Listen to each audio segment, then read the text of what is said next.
KTM 300 XCW. You guys know this has been my favorite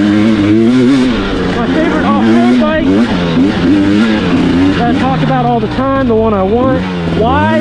Because it's got that luggability, but not that twitch of the racier 300 XC. Most of my off-road riding is slow single track anyway.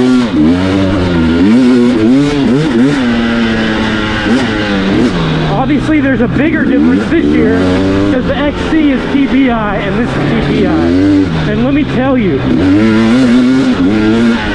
for the riding I'm doing so far, I think I like the feel of the TBI. If I was gonna go with the TBI, it would be the 250 XC. For sure. But this, I don't know, man. I like this.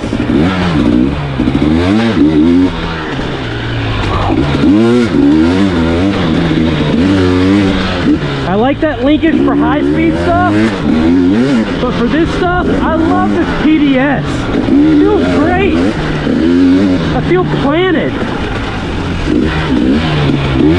The rear end does feel like it's a little lower to me, but I think it's just a planted feeling it gives. I almost feel bad that you're unable to get this feeling with the huskier gas gap.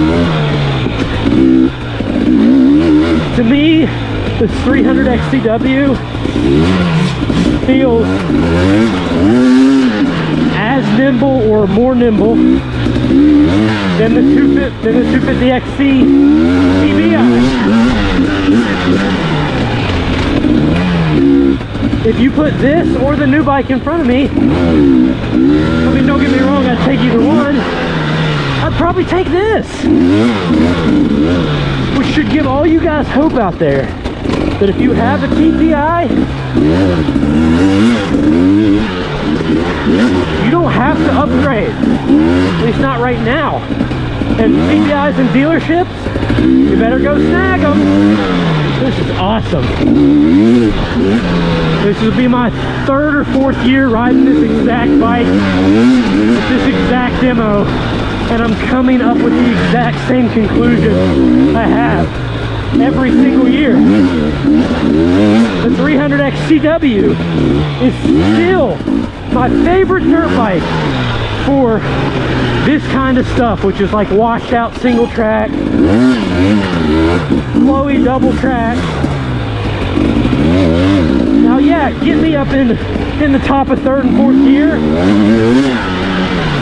Get me up in the top of third and fourth gear, riding some GNCCs or some GPs, and I'm gonna want that 250 XC. But for the off-road riding I do, the fun, slow, technical, single track in Appalachia, I'm telling you guys, the 2023 KTM 300 XCW transfer board injection is still unbeatable.